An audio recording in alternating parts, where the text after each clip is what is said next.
Hello everyone जो पिला माने Odisha state scholarship portal under थिबा पोस्ट मैट्रिक स्कॉलरशिप अप्लाई करथिले सेही पिलांक पई ये वीडियोटी बहुत इंपोर्टेंट रही। तो पिलांकर एबे गोटे डाउट रोची मैम आम हमर एप्लिकेशन स्टेटस चेक कले आमर कौन पई नो रेकॉर्ड फाउंड शो करूची आउ आमे केमती आम स्टेटस चेक करि पारिबु। तो से मुझे भिडियोटी नहीं आसी। तो चैनल जो पिला माने नुआ अच्छा चैनल को सब्सक्राइब कर दिंतु जहाँफल स्कॉलरशिप रिलेटेड जहाँ भी मु वीडियो करी आपण पाखे सर्वप्रथमे अपडेट पहुँची। तेणु चलतु आम भिडियोटी स्टार्ट करवा। तो आपण मैंने समस्ते देखिपे मुझे स्टेट स्कॉलरशिप पोर्टल रही। तो आपण मैंने सिंपली स्टेट स्कॉलरशिप पोर्टल को आसबे यहाँ पर लॉगिन उपर क्लिक करेंगे। बुझे लॉगिन उपर क्लिक कर सारापर आपण मैंने सिंपली स्टूडेंट लॉगिन उपर क्लिक करेंगे। स्टूडेंट लॉगिन उपर क्लिक कर सारापर आपण मैंने आपनकर आधार नंबर पासवर्ड और कैप्चा फिलअप करके साइन इन उपर क्लिक करेंगे। मुझे कहीदे तो आपण मैंने देखिपे मुझे स्टेट स्कॉलरशिप पोर्टल रही।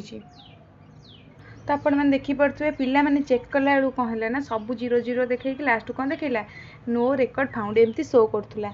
तो एमती आपणकर ए प्रोब्लेम रोचे साइट प्रोब्लेम मे भी रोचे एमती पिलांकर।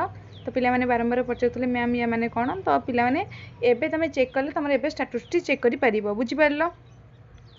तो ये आ गोटे पिला देखिपे आ गोटे पिला भी से पठेइथिले देखो तांकर 2024 एकेडमिक सेशन रखिले आ देखिले नो रेकॉर्ड फाउंड देखौची एबे माने जानले आज भी किसी पिलांकर एमती प्रोब्लेम रही नो रेकॉर्ड फाउंड देखौतला।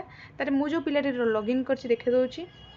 तो देखिपे मुझे पिलाटा लॉगिन करछि देखंतु आपनकर एकेडमिक ईयर 2024-25 रहिला। तळकु स्क्रॉल डाउन कली देखंतु से दुईटी स्कॉलरशिप पकईचंती तांकर शो करछि दुईटी हला दुईटी शो करछि। जदि आपनकर एठी नो रेकॉर्ड फाउंड शो करथु आपण माने सिंपली कोन करिवे ना सिंपली आपण माने देखंतु रिन्यू और व्यू एप्लिकेशन उपर क्लिक करेंगे। यहाँ पर क्लिक कर सारा पर आपण मानकर सब डिटेल्स ये आसो ये आप सब डिटेल्स आसीज बुझिपारे यूट्यूब भी आपण मैंने चेक करेंगे बुझिपारे। तो नेक्स्ट आम ए देखा जो पिला माने पचारुले मैम आमर कौन ना देखु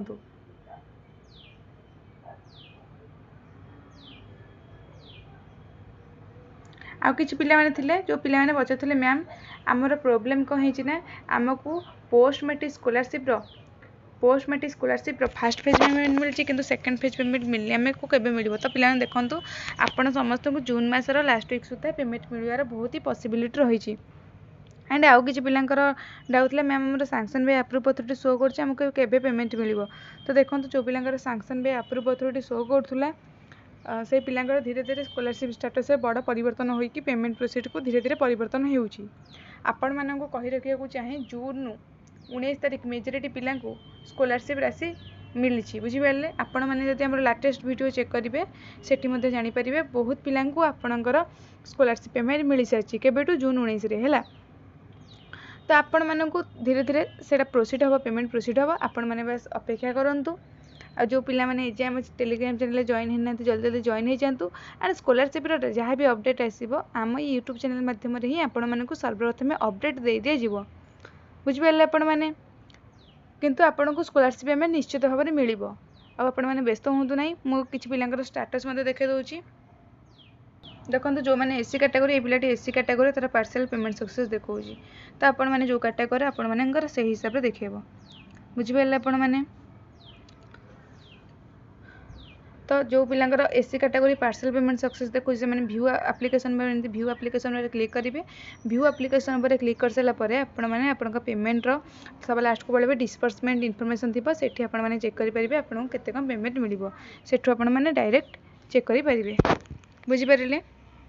एमती भी आपण मैंने चेक करेंगे। आउ किसी पिलांकर देखुले पिला कहते मैम आम sanction by approve authority show कर केबे पेमेंट मिल।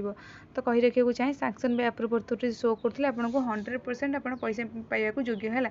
टिके लेट हो पारे आपंकर किंतु जून मास लास्ट वीक भितर समस्त को पेमेंट मिलवार बहुत ही पॉसिबिलिटी रही।